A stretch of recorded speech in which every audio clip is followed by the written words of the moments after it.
Bismillahirrahmanirrahim. Assalamualaikum warahmatullahi wabarakatuh. Selamat sore. Waalaikumsalam. Waalaikumsalam warahmatullahi wabarakatuh. Ya, sebelum dimulai tes dulu ini tampilannya sudah muncul? Sudah Pak. Sudah ya. Sudah Pak. Baik. Sudah Pak. Teman-teman bisa buka di modul 3 ya, di halaman ke-1 dulu ya.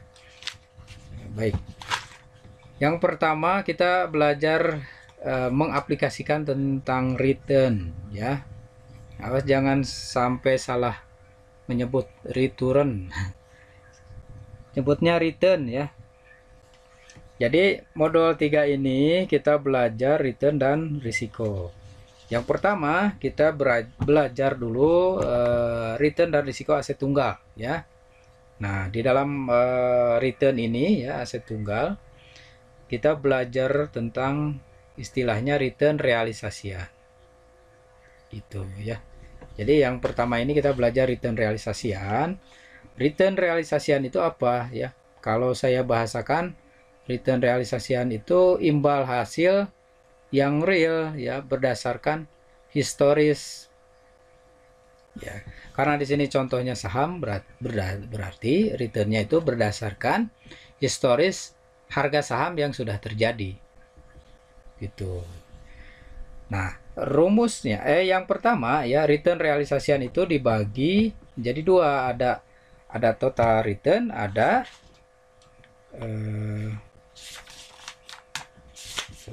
relative return ya. Jadi return realisasian ada dibagi dua, ada total return dan relative return ya. Kalau menghitung total return itu rumusnya seperti ini. RT ya, RT itu return periode T ya. Sama dengan PT ya, atau P-nya itu price ya, price ke T ya, dikurangi price ke T min 1 atau price sebelumnya, dibagi price sebelumnya ditambah IT. IT itu income-nya ya, atau bisa juga nanti dividen ya. Karena income dari saham ya tidak lain dan tidak bukan adalah dividen. Jadi ditambah harga dividen dibagi harga saham sebelumnya. Atau bisa juga begini. Jadi return total itu adalah harga jual saham ya, price T itu harga jual saham, dikurangi price T min 1 harga beli saham, dibagi harga beli saham, ditambah dengan dividen dibagi harga beli. Nah gitu. Jadi kalau yang ini itu ada return dividennya. Notasinya ini silakan dibaca. Nah, notasi untuk price T min 1 dibagi price T min 1 itu artinya capital gain atau capital loss ya. Ya logikanya kan ketika kita jualnya itu rugi ya, negatif ya itu loss. Ketika kita jualnya untung berarti gain gitu ya. Karena ini kan bisa saja disebutkan harga jual dikurangi harga beli dibagi harga beli gitu. Nah, kalau yang ini disebut dengan yield-nya ya. Yield-nya itu ya keuntungannya gitu ya.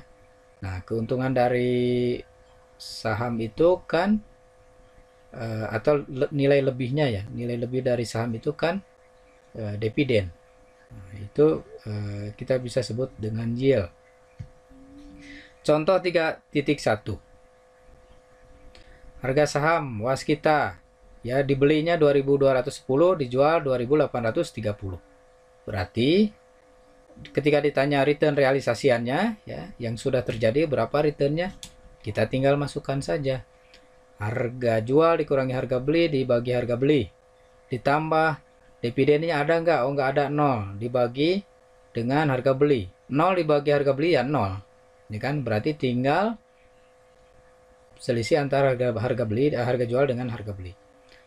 Dioperasikan matematika hasilnya itu 28%. Lanjut contoh 3.2 ya. 3.2 itu halaman contoh 3.2. Nah, contoh 3.2 ini ada dividennya ya. Harga beli waskitanya apa, saham waskita 2.210, harga jual 2.830. Kalau dilihat dari sini kan sudah untung ya. Harga jualnya lebih tinggi. Nah, dividennya itu ada per tahunnya itu 37,87. Kita bagi dulu per bulan. Karena di sini kebetulan yang ditanyanya ya per bulan tersebut ya yang harus kita perhitungkan. Oke ya. Nah, dimasukkan ke rumus. Berarti yang harga jualnya 2.830 dikurangi 2.210 dibagi 2.210 ditambah dividen bulanannya 3,16 ya dibagi harga belinya 2.210. Hasilnya 28,19. Di sini pasti lebih besar daripada tidak memperhitungkan dividen ya. Karena dividennya kan ada nih walaupun hanya 3,16 rupiah. Nah, tapi secara perhitungan return itu dia menambah jadi 28,19. Oke, dilanjut contoh 3.3. Di sini ketika sahamnya itu ada 3 ya dan secara bulanan. Jadi dimulai dari bulan ke-1 sampai bulan ke-12. Nah, sahamnya waskita BNI Antam. Kenapa Pak ada bulan ke-12 2016? Karena ini untuk dasar perhitungan return ya. Jadi dasarnya saja. Karena mau dihitung return bulan Januari, maka perlu tahu return bulan Desembernya berapa. Gitu ya. Nah, ini dividen tahunannya 37,87 ya. Jadi ketika ada saham seperti ini kita hitung lah ya. Ditanyakan kan return bulanannya. Waskita kita perhitungkan ya. Rumusnya sama dengan ya harga saham sekarang dikurangi saham sebelumnya dibagi saham sebelumnya. Hasilnya segini ya. Kalau negatif berarti dia loss ya. Kalau positif berarti dia gain. Harga saham BNI begini. Kebetulan ini ada koreksi ya. Kalau returnnya itu segini harusnya harga saham BNI-nya segini gitu ya. Oke, kita hitung misalnya return saham BNI juga sama ya, sama dengan harga saham sekarang dikurangi saham sebelumnya dibagi dengan saham sebelumnya. Nah, ya. Makanya ini harga saham 2016 bulan Desember itu harus ada karena untuk menghitung return bulan Januari ya. Karena dasarnya dari sana. Kita copy sudah jadi ya. Antam juga begitu sama. Nah, ini return bulanannya nih. Seperti ini menghitungnya. Cukup mudah ya. Dilanjut contoh 3.4. Di contoh 3.4 ini misalnya di saham waskita itu ya, secara bulanan yang tadi sudah ada harga bulanannya.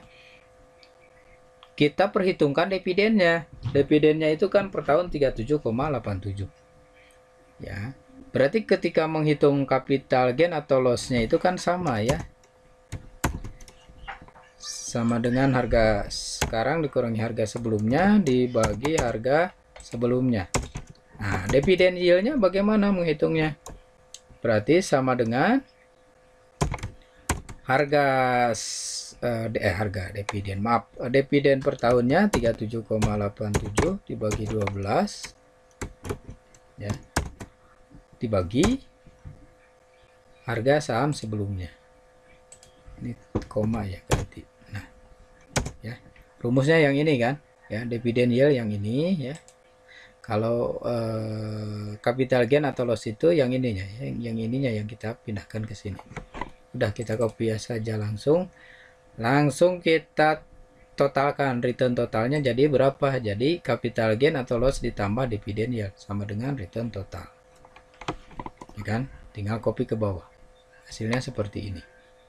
Nah, ya. Jadi seperti itu. Sekarang menghitung relative return seperti apa. Nah, kalau relative return